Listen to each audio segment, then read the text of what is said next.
Ladies and gentlemen, as promised, here are the bios for all the characters in Batman Arkham Asylum, along with the audio tapes, which I did not play because I thought it would break away from the story. Take patient interview. Subject has no recorded name. Alias listed as the Joker. In the room is Warden Sharp and myself, Dr. Young. Is this another one of those boring psych evaluation tests? No, it's not. So, you're the famous Joker. In the flesh. So, Doc, do you want me to look at the ink blots again? The first one is a gift I had when I was a child. The second is, yes, a dead elephant. The third is a... Okay. Now let's skip the jokes. Skip the jokes? Hey, Sean, didn't you get my permanent record? Required clown. Every doctor that has ever interviewed you claims a different type of psychosis. Everything from multiple personality disorders to, well, the list is endless. I do my best. I don't believe it. Anything will be cured given a correct treatment. And you think you can cure me? Oh, I know I can. Take patient interview 17. Joker remains uncooperative. My earlier diagnosis remains true. I believe he enjoys his persona too much. What's up, Doc? Today I thought we'd try something different. Oh, you make me blush, Doc. I have a girlfriend. Dr. Quinzel, I know. See the tapes. I saw one now. What can I say? I'm a charmer. Anyway, I thought it would be good to talk about your childhood. Oh, never heard of romance, Doc. I don't give up the goods for free. You'll have to try harder. What are you hiding? Didn't you hear me? You scratch my back, Doc, and, well, I won't have you wrapped in plastic and locked in a gutter. Take patient interview 20. Joker is more interesting than I originally believed. When Project Titan is operational, I believe Joker will be the perfect test subject. Good afternoon. Today I thought I'd skip back to our previous conversations about your family. Of course. I was born in a small fishing village. I always wanted to join the circus, but my father wouldn't really let me. I don't believe you. My father was a cop. 1 week from retirement with a mob. I've seen the movie. What are you scared of? Scared? Yes, scared. There's obviously something. Something that made you what you are. What if I'm too scared to remember? It hurts too much. Then I can help you. These are the private notes of Dr. Young. Titan is a success. The funding woes have been solved after the unexpected donations from Mr. White. Joker has also shown a remarkable interest in the possibility of a cure. Once the protein bonding process is finalized, I will... Dr. Young, you ready? Oh, yes, come in. You'll hurt my feelings, Doc. Keeping me waiting like that. Sit down. You can leave us. You sure? We're fine. Hungry, Joker. Oh, yes. Well, if you insist. I'm just outside, okay? So is he here? Did your patient X arrive? Yes, I must say progressing more rapidly than I expected. But enough of that. Let's talk about you. No. Let's talk more about your Titan project. My what? How do I know you have me strapped to a table in the basement while you pump and dry? Would you believe a lucky guess? I've been a fool. Joker was behind it all. He's Jacobite. He gave me the money, pulled the strings to release Bane. How could I not see it? He's like blackmailing me. He has a crazy plan to create an army of monsters. I want out, but... Hello? Hello? Dr. Young's office. Please hold for Mr. White. What? Hello, Doc. We need to talk. I'm not telling you, Joker. Do you hear me? Wait. How did you get access to her phone? Oh, yes.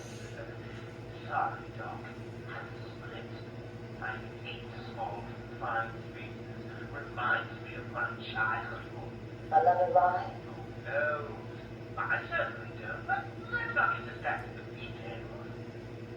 So, anyway, I want my monsters. I sent you back the money. I don't want it. Do I look like I care about money, Murder? I just want my monsters, Doc. And you don't give them to me? Well, then, it won't be funny.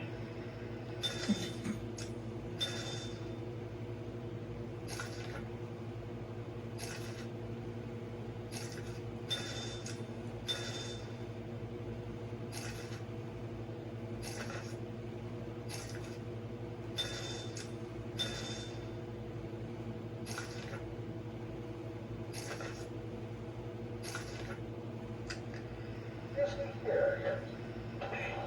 You're kidding me, right? That thing's not a man.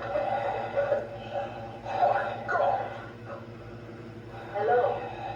My name is Dr. Gretchen Whistler. Do you understand me? Yeah, I hear you, Rich.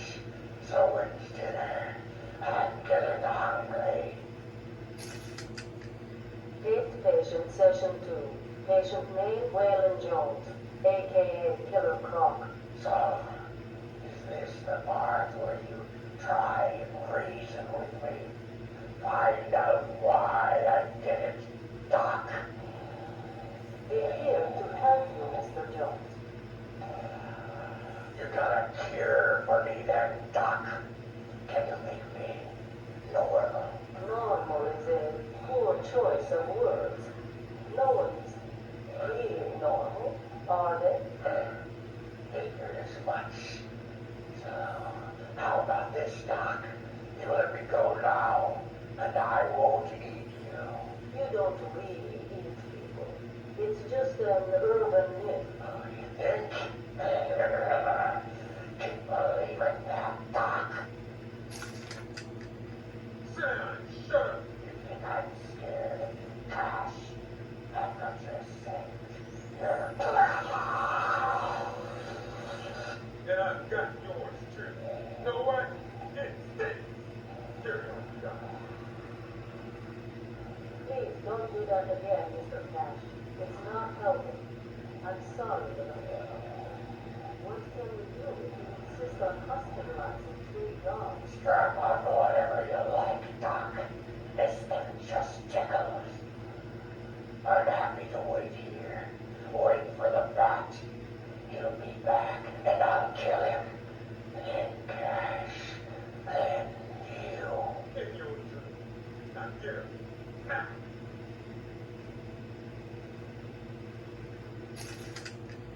Patient interview, Waylon Jones. Progress has been slow. What happened back in that house? Just business. Business? What kind of business practices result in a house full of mutilated corpses? I don't like having my time wasted. Someone doesn't pay. They need a lesson. They owed me. So you killed them, tore up their bodies. The police never found all the pieces. They should have looked in the sewers. Are you saying you hid them there? After a while. Usually takes about 8 hours. Now to go, Brock.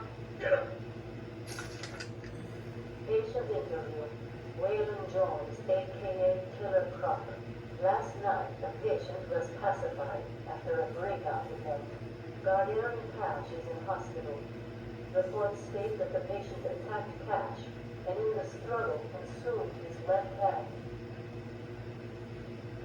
Cash is lucky to be alive. He lost a lot of blood. Me too. I nearly choked on that bony hand of his. That's disgusting. He could have died. He's just food to me. And once I get a taste, I want the rest of the meal. You know, Andy. Get him out of here. Now.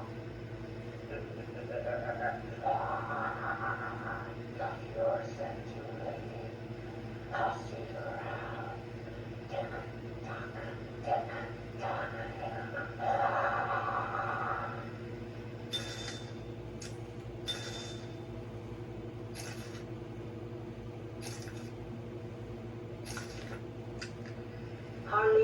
So call me Harley. Everyone does. I'm surprised you want to intern here at Arkham. I've always had a thing for extreme personalities. You can't deny there's an element of glamour to these super criminals. I warn you right now, these are hardcore psychotics. Most would rather kill you than speak to you. I'm sure I'll be fine, Doctor. They'll eat you for breakfast. I mean it. One or two of them will enjoy it too. Be careful. Patient interview number 1. So I'm your first items. You know what they say, you never forget your first time. I'll try to make it memorable for you. Oh, you already have. Tell me, why do you do the things you do? Why do you think I do it? Fame, notoriety, a desire to stand out from the crowd, a wicked sense of humor. You're good. How did you figure me out, Doc? I've had doctors poking around in here for years, and no one was as astute, and if you don't mind my saying, beautiful as you. Really? Ah, you're just playing with me. Well, you'll never know, will you? Unless... Unless what? Tell me. Care to tell me how these got in my office? Simple, really. I put them there. Why? You don't like flowers? I think the guards would be interested to know you've been out of your cell. Oh, if you really were going to tell, you already would have. How do you know I haven't already? Oh, sweet. I like you. I really do. Even your name. Rework it a bit and we get... Harley Quinn, like the clown. I know, I've heard it before. It's a name that puts a smile on my face. It makes me think there's someone here I can relate to. Someone who might like to hear my secrets. Really? Go on. Not here, my dear. Too many ears and eyes. Come back tonight. I'll be ready for you. He's crazy, you know. Who? Batman? No, Santa Claus. Of course, Batman. Always Batman. I've seen it in his eyes. Screaming mad stalkers. And dishonest.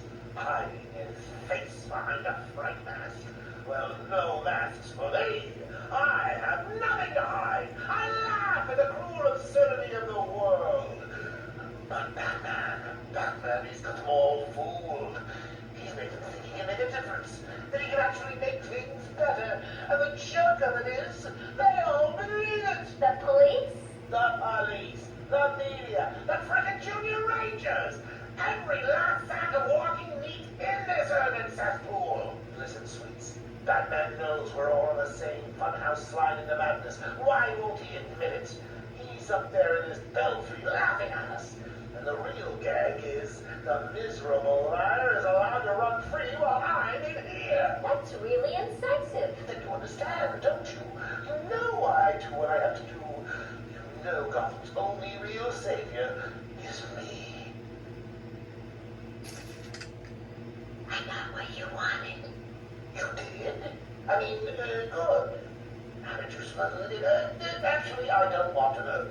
So you're ready to stop that evil, murdering bat once and for all? Of course I am. He needs to pay for what he's done to you.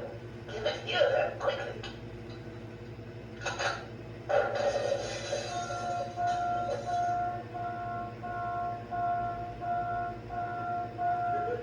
Come on, Buck. We've got ourselves a bat to kill. Thumbs out, wouldn't say hello to your new and improved Harley Quinn.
known as the Riddler. So, Edward, Warden Sharp tells me you've been leaving threatening riddles scrawled on the asylum walls. Again. One would have to be severely paranoid to read threats into harmless riddles, Dr. Young. May I test you with one? Very well. What is it that walks on 4 legs, then 2 legs, and finally 3 legs? A human being. As a baby, it crawls on 4 legs. As an adult, it walks on 2. And in later years, it uses a cane. Good try. But the answer to all 3 is a baby. True, it crawls on all 4s, but cut off its legs and it can only wiggle on 2 limbs. Give it a crutch, it can hobble around on 3. You see? It's horrible. How can you even joke about that? Easily, Doctor. It's not my baby. Taped interview 39. Patient's name is Edward Nigma. At this point in time, I've yet to decide if Mr. Nigma is a suitable candidate for the Titan process. I'd like to talk about your childhood. Miserable. Next. By all accounts, that is where your fascination with riddles began. I believe discussing those years could explain your compulsive behavior. Very well. My father hated me. Always called me a moron. I see. I was determined to prove him wrong, so I entered a contest in school. A $20 prize to the kid who could figure out an almost impossible logic problem. I won, of course. And that pleased your father? Hardly. He was convinced I had cheated. He kept yelling, "You must have cheated! Admit it, you moron! You cheated!" I swore I didn't, and he hit me for lying. I'm sorry to hear that, Edward. Don't be. He was right. Patient interview 44. This is yet another interview with Edward Nigma. I've yet to make up my mind whether he's a genius or just deluded.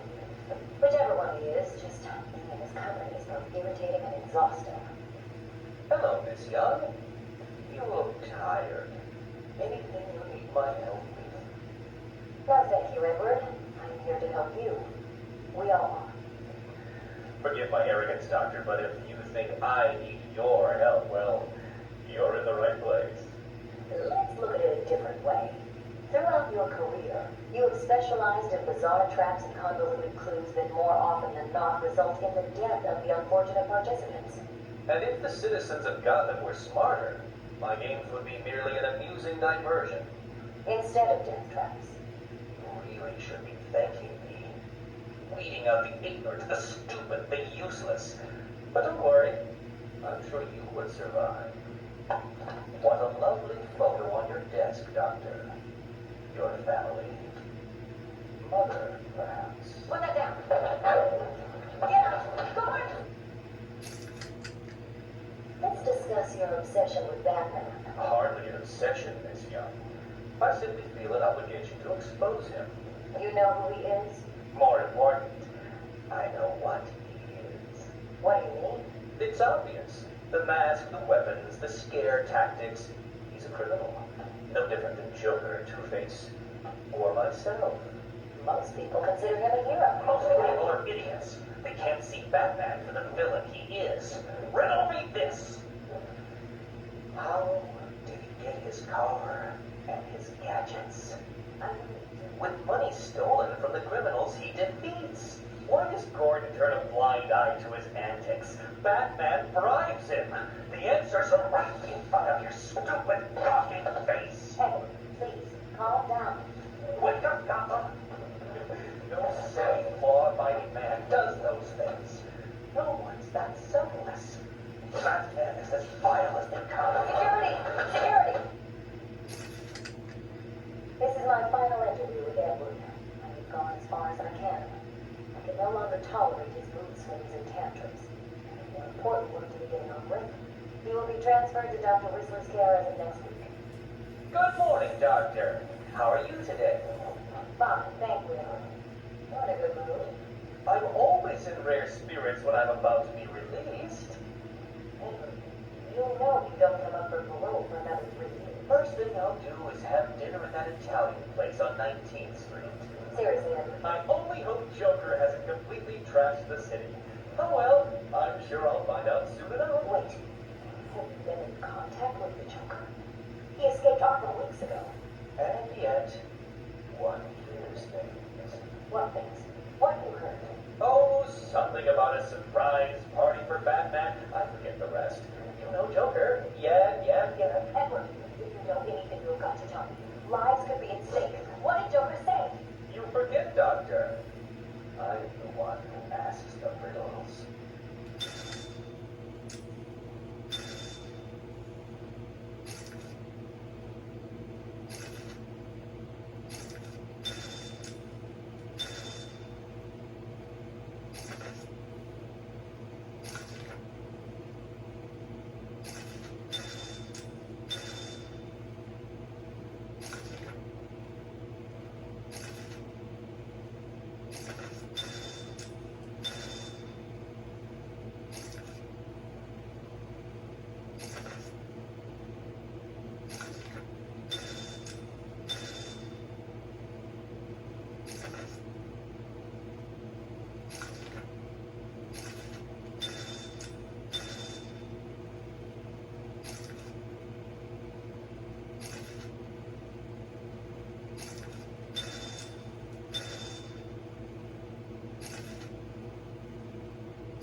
Taped patient evaluation 1. Patient name is Victor Zaz. Diagnosed clinically insane after the murder of at least 20 women in the Gotham area. Hello, Victor. I'm Dr. Cassidy. Seeing that this is our first session, let's spend some time getting to know each other. I know you need to know you, Miss Cassidy. Everything is near. Don't you think that's a very negative outlook on life, Victor? You've no doubt read my file. Yes, I have. It says you come from a wealthy family, that your parents died, and how you lost all the money gambling. And none of it matters. Why do you keep saying that, Victor? Because the only thing that does matter is the mark. Have you seen my work, Miss Cassidy? If you're referring to the marks on your... Of course I mean my tally marks. And I have a space for yours. Beyond zero. Taped patient evaluation 5. Victor is not responding well to treatment. Victor, yesterday we spoke about the people you killed. Ah, the zombies. They are all people, Victor. They are zombies. Continuously struggling with a daily grind, waiting for someone to liberate them. You mean kill them? The police report states that you've murdered, or liberated, if you like, 20 young women in the last 3 months. Each had her throat slit and was left posed. They were all lucky to be chosen to receive my gift. I doubt they would agree with you. Really? How about you, Miss Cassidy?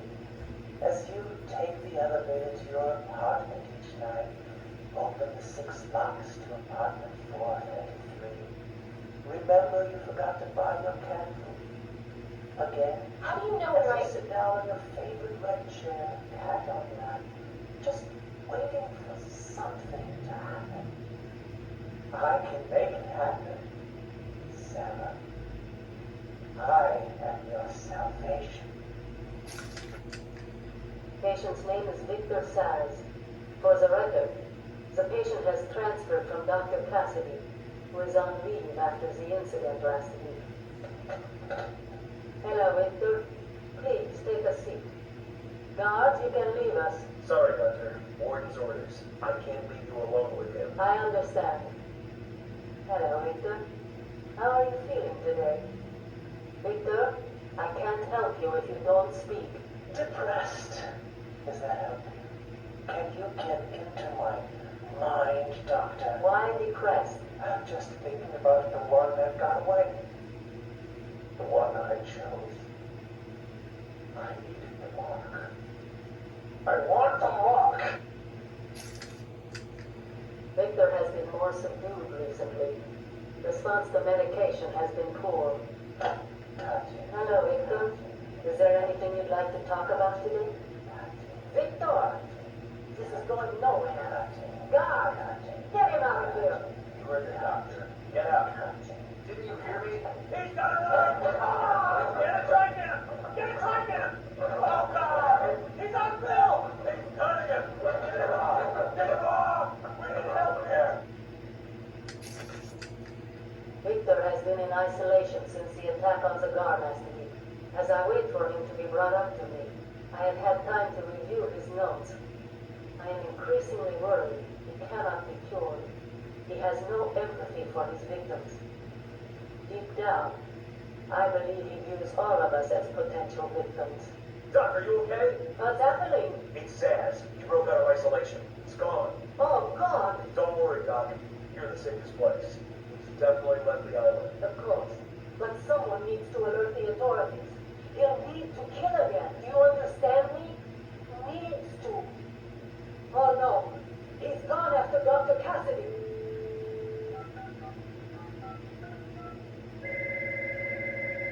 Hello? Sarah, it's Gretchen. Listen to me. Hold on. There's someone at the door. Sarah, do not answer the door. Can you hear me? Do not answer the door. It says he's free.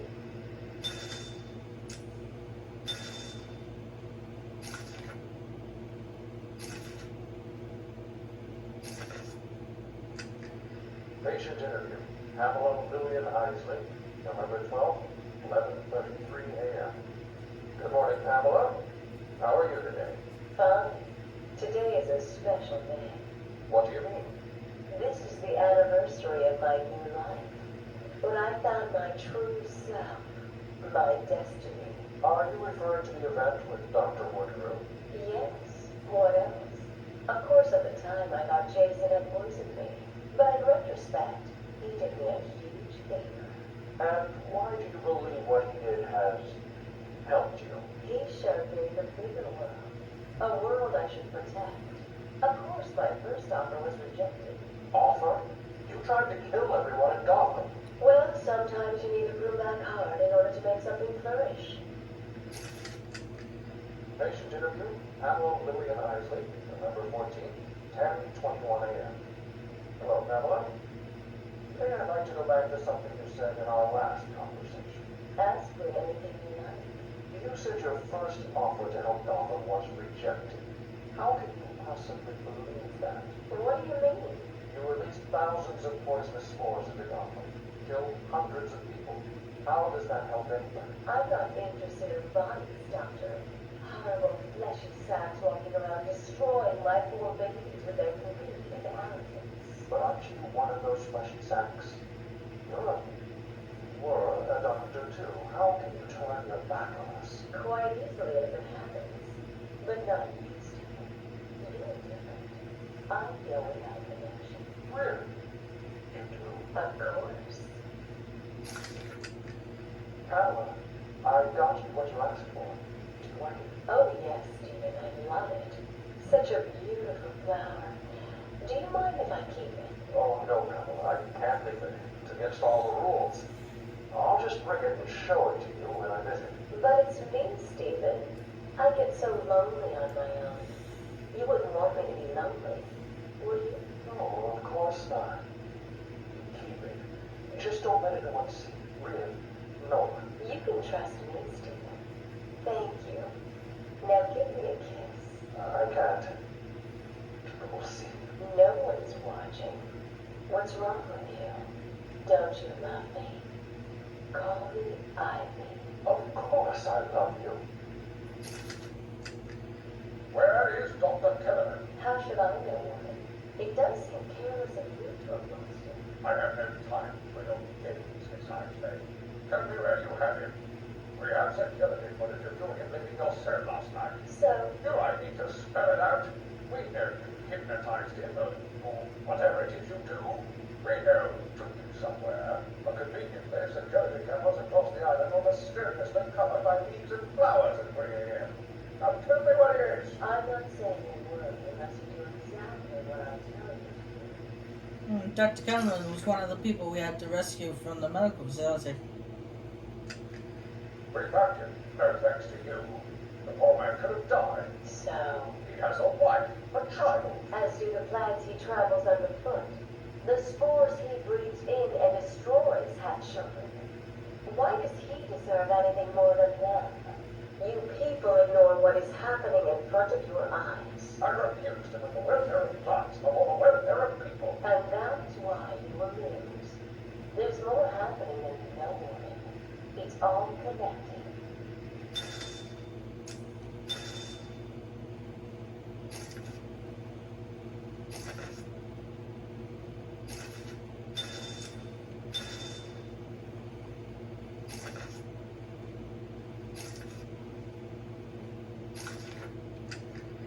Patient interview 1. Patient was referred to me after the incident with Dr. Murphy. He appears to have suffered a breakdown of sorts. I believe it was brought about after the loss of his wife and child. As yet, the patient has been unable to speak. Continued observation shows little mental activity. It's as if the shock of what he saw triggered his mental collapse. There's someone in here! He's here. We found him. Break down the door! Note to self, as ever, it is difficult to continue my research under such conditions. Step away from Dr. Cole. Now, get down on the ground. We found him. Someone get a medic. Oh, God, what's he done to him? Patient interview 6. Dr. Crane has been back in custody for 3 weeks. Regular sessions have been inconclusive. I am not sure he is actually insane. Good evening, Stephen. How are you tonight? I'm conducting the session, Jonathan. Of course. If that helps you cope, I wouldn't have it any other way. Let's talk about the events 3 weeks ago. What did you think you'd achieve? Dr. Murphy is still in therapy. I wanted to understand him. His personal demons, his fears. It's all quite fascinating, really. If you were a respected doctor, a brilliant mind, now just another resident in Arkham. Can I have a drink? A strong one? This kind of question bores me. I'm afraid not. Interesting choice of words, Doctor. Tell me, what are you afraid of? Patient interview 9. Dr. Crane continues to evade questions. I believe he is quite sane, just evil. He takes no interest in the people he has hurt. His research appears to be the only motivating factor in his life. What is it about fear that drives your obsession? Fear drives everything, Stephen. Everything. Your life is governed by fear. Every decision you make is a product of that fear. Don't be ridiculous. You married your wife. Margaret isn't. Because you were scared of dying alone. You have children because you're scared of leaving nothing behind that really matters. You go to the doctors because you're scared of dying. Do I need to go on? No. I think that will be all for today. Guards? Today I have another interview with Craig.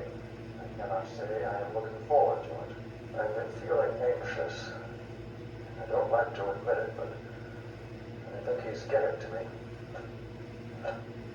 How are you today? I keep telling you, this is my session. It was your session, Doctor, but not anymore. Are you okay, Doc? I think... Yes, Oh, he's fine. Just questioning his grip on reality. You should be doing the same any second. Thank you. Wait, what are you doing? Get off of me. Help! I need help here! I can't breathe. Like I said, you're all part of my experiment now. Asylum interview 1. My experiment is underway. Working alone, I have created my ultimate fear gas. Its potency, a revelation. They're all over me! Don't do it! Come on. I have pumped enough gas into the medical center to break 100 minds. It should only be a matter of time before... What? Give it up. Now! How are you still standing? How come it's not affecting you? Who says it's not? I knew it. What was it like? What have you seen? Officer Cash, get this formula to the air conditioning system now. You failed, Crane. Again. I've been working with Dr. Keller in creating an antidote to the toxins in your cologne. He fooled you, Crane. How does that make you feel? Threatened? Humiliated? Scared?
I am the spirit of Amadeus Arkham.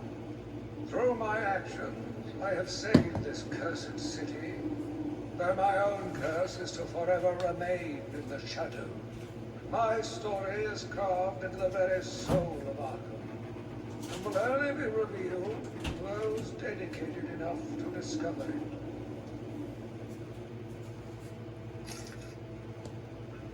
My family's blood ran through the heart of Gotham. We were doctors, politicians, and teachers. We have been the organ, cleaning the arterial filth from the city. We have been its servants, giving all to protect it. And still it has chosen to hurt us. As Gotham's veins slowly filled with pain and suffering, the effects were felt everywhere. My father fell first, infected by some foul disease. My mother lived on, but only in a dream. I returned to the family home to care for her, where she remained in her bed for as long as her body continued to breathe. Her tears kept me awake at night. My journey lasted little over a month, visiting academics in both Metropolis and Keystone. I was exposed to a wealth of new ideas. I began my day returning home in good spirits, eager to see my wife and family. I ended it kneeling in their blood, broken fragments of my life, pouring through dripping red fingers. I returned to my work, but I could not shake the pictures from my mind. I should have been repulsed, but I was more eager than ever to find an explanation for why someone would do this. They brought the animal before me, shameless and barking like a mad dog. For what felt like days, I endured his boasts. He took pleasure recounting his actions, cataloguing his depraved crimes. What should have been revenge turned to pity. This poor dog needed my help. The island changed little over the years. Its reputation was in tatters, but I vowed to fix it. As the buildings were rebuilt, I saw the future, a bright, wonderful future. New brick, metal, and paint covered old wounds. Fresh blood was injected into the body. Bright new minds came, and all swore to uphold our promises. We all knew we were the ones to fix this city, and the city would thank us. My family's killer stood in front of me. Years of therapy have deemed him sane. I was proud to see him walk free. In exchange for his liberty, the state required only a signature. He talked about wanting to walk in a park, how he longed to feel fresh air on his face. And then he took my father's fountain pen and killed my secretary. As he was subdued, he screamed out, pleading for forgiveness, for pity. But I had none. I watched as guards beat him to a stain on the floor.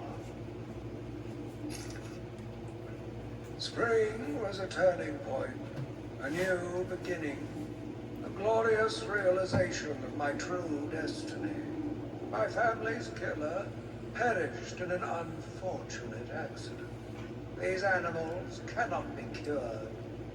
Like dogs, they only respond to discipline. And if that fails, then I was afraid that these accidents would have to continue. I took a walk around my island. I passed by the penitentiary and felt nauseous at the thought of the filth it contained. I looked out over the Gotham Bay, and in the distance I saw lights.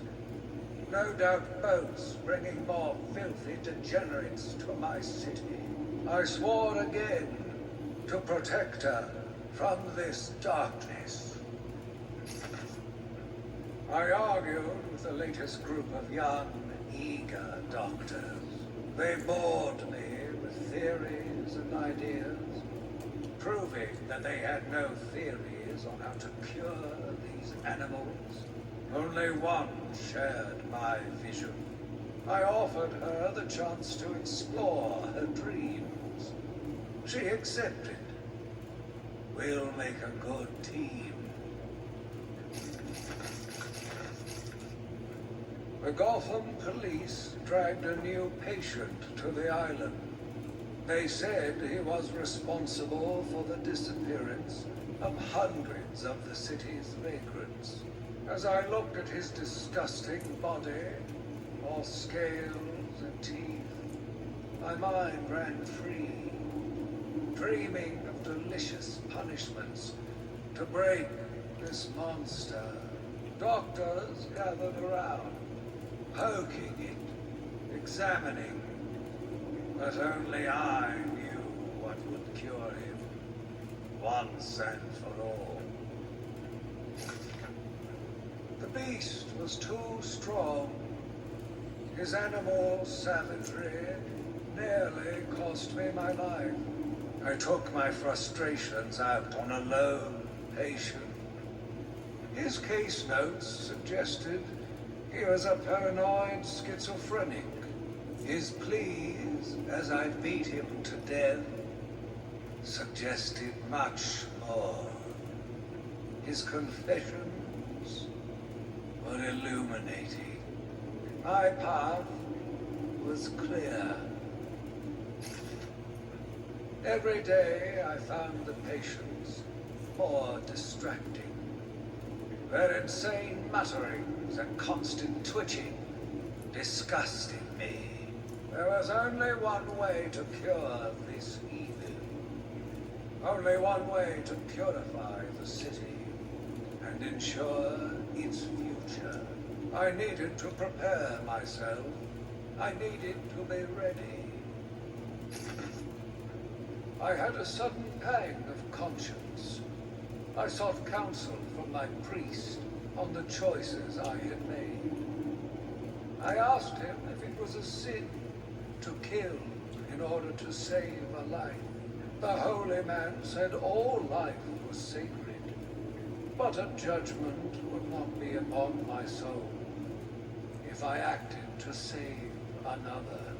I left the confessional with my soul uplifted, convinced more than ever I am doing a service not only to mankind, but to God as well. I watched in silence as he brought in the woman. Her skin now a venomous green. The wanton creature no longer looked like a human being, much less a woman. The Bible says, "Suffer not a witch to live." Yet he has once again delivered this female atrocity to our care. Once I have dealt with the monster, I think it will be time to see if green wood does, in fact, burn. Sitting in the darkness outside of his cell, I watched the crazed twitching, listened to the disgusting words that came from his mouth. How can I let a dirty animal like this live? He is the cancer I have sworn to protect the city from.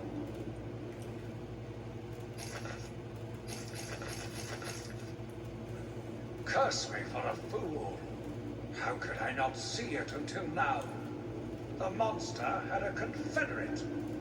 I hid in the darkness near his cell and saw with my own eyes one of the doctors whispering to him. She looked at him through the transparent barrier with tenderness, with, dare I say, desire. My skin crawled with revulsion as she kissed the glass. Fighting the urge to dash the woman's head through the glass, I let her continue. The damnable clown might have shared secrets with her that would be useful once the mad dog has been executed. I'm sure the woman will reveal what she knows to me. If not willingly, then certainly under electronic persuasion. After that, a lobotomy, I think. Unfortunate for one so young. But her lust has put the reputation of Arkham at stake. Yes, a lobotomy. The very thing. There is no other way to ensure her silence in this regrettable matter. Yet again, I found myself watching him. No one can provide a cure. He laughs in the face of those who try. Amadeus would not have let him live. And neither should I. One last sip of cognac, and I was ready. He watched as I entered the cell. He smiled as I showed him the knife. I told him how I will use it, how I will cleanse this city, and then terror. I was paralyzed. I struggled. I screamed, but I was silent. The monster looked at me, expressionless. He ran my blade slowly across my forehead. A smile cracked across his horrible porcelain face, and I heard the filth fall from his mouth. He laughed and called me that horrible name. It must have been Crane, another one who doesn't deserve to live. Why do these people thrive on chaos? Joker, in particular, desired anarchy, and since his escape will no doubt wreak it upon my city, I feel this is the end for my diary. Joker will be recaptured. My story will be told. I am not afraid. If Arkham becomes my cell, then I will know I did my best. I will be remembered. I am the spirit of Amadeus Arkham. Even though Amadeus had long since passed, his spirit lived on, surviving, moving through the walls of his asylum. When it chose me, I felt proud. I was honored to continue his work, to cleanse this city. If you are strong-willed enough to follow my tales, you are strong-minded enough to deduce my identity. Come and find me, friend. Together, we will save Gotham. My name is Quincy Sharp, the spirit of Amadeus Arkham. You have done well to decipher my story, and I pray it has helped you on your path. I trust that through my writings you will do what is right. Please, I implore you, continue my work. This city deserves a savior. Continue my work. And with that, that is it for the character bios.